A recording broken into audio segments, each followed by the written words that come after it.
بيبدأ بستيف وهو بيحكي حكاية لما كان طفل من 80 سنة كان نفسه يخش المناجم بس كانوا مانعين العيال من دخولها، ولما كبر ساب شغلانته المملة وقرر يروح يستكشف المناجم أخيرا، وهنيك لقى الكرة السماوية للهيمنة مع إنها على شكل مكعب وكمان بلورة الأرض. لما جمعهم مع بعض قدر ستيف يدخل العالم الخارجي، وهناك بنى بيت لنفسه من الحاجات اللي جمعها. كمان اتصاحب على ديب اسمه دينيس واللي بقى صاحبه المقرب. في يوم من الأيام ستيف دخل بالغلط لعالم اسمه السفل، ده عالم جوه العالم الخارجي، وده موطن بيجلينز الأشرار واللي بتقودهم سحرة شريرة اسمها ملجوشة. هي كانت عايزة تبقى مؤدية زمان بس أبوها والخنازير التانيين دمروا حلمها فبقت شرير. سرقت الكرة السماوية من ستيف وناوية تستخدمها عشان تنشر ظلام أبدي في العالم الخارجي، لأن الخنازير ما ينفعش يدخلوا النور. ستيف ودينيس سرقوا الكرة تاني، وستيف خلى دينيس يهرب بيها وبالبلورة للعالم الحقيقي عشان الخنازير ما يوصلولهاش. في الزمن الحالي في واحد اسمه جاريت رجل الإمامة جاريسون، كان بطل ألعاب فيديو زمان ودلوقتي فاتح محل بيبيع حاجات قديمة من زمان، بس لسه عايش في أيام مجده القديمة وبيواجه خطر الطرد من المكان. راح مزاد تخزين عمله صاحبه داريل عشان يحاول يشتري جهاز ألعاب نادر أتاري كوزموس يمكن يساعده ماديا، لكن اتصدم لما لقى بس الكرة والبلورة جوه الصندوق وانهار قدام الناس. بنت اسمها ناتالي جت تعيش في مدينة اسمها تشوجلاس في ولاية ايداهو، ومعاها أخوها هنري اللي في سن المراهقة. بعد وفاة أمهم ناتالي بدأت شغل في مصنع شيبسي بتدير السوشيال ميديا بتاعته، وهنري بدأ في مدرسة جديدة. أول يوم قابل نائبة المدير مارلين، وبعدها دخل فصله وحاول يعرض نموذج لباكيت نفاس عمله، بس شوية متنمرين قطعوا سلك وخلوا الباكيت ينفجر ويخبط في تشوجي تميمة المدينة. هنري اتخض وكلم جاري لأنهم اتقابلوا قبلها في اليوم ده لما هنري وقف في محل جاري. جاري ادعى إنه عمه وخده عنده في المحل مقابل $26، وهناك لقوا الكرة والبلورة ومعاهم ورقة من ستيف بتحذر من استخدام الكرة عشان الطمع لأن في خطر في المستقبل. هنري حط الكرة جوه البلورة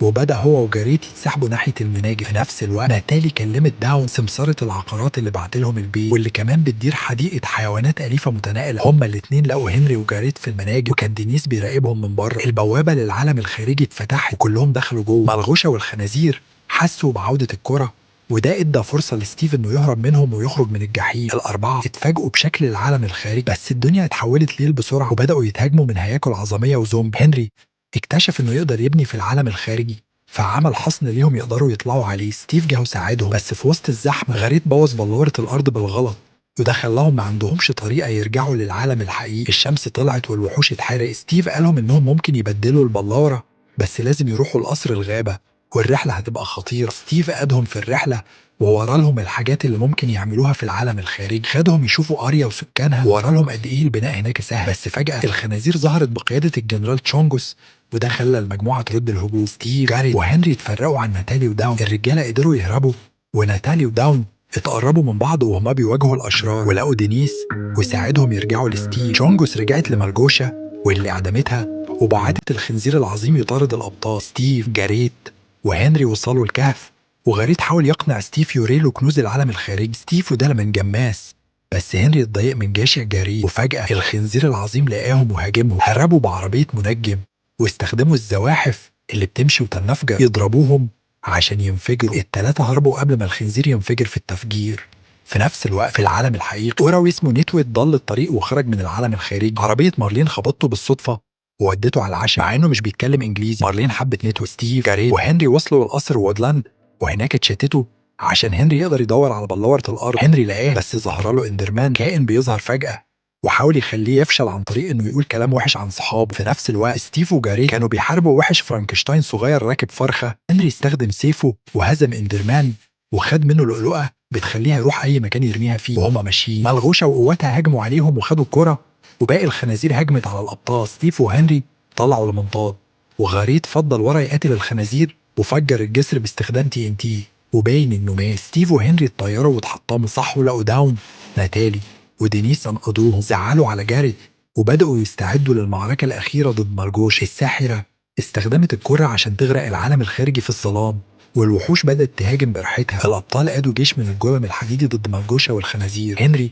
حاول يتسلق البرج عشان يسترجع الكرة لكن مارجوشة فجرت البرج وخلت هنري يقع. غاريت اللي طلع لسه عايش جه في منطاد وانقذه. كلهم سوا دمروا البرج واسترجعوا الكورة. كل الوحوش بدأت تذوب وتختفي. ملغوشة حاولت تهاجم على ستيف في الآخر بس فشل ومات. البوابة للعالم الحقيقي اتفتحت تاني. الأبطال قالوا وداع بس ستيف كان عايز يفضل هناك.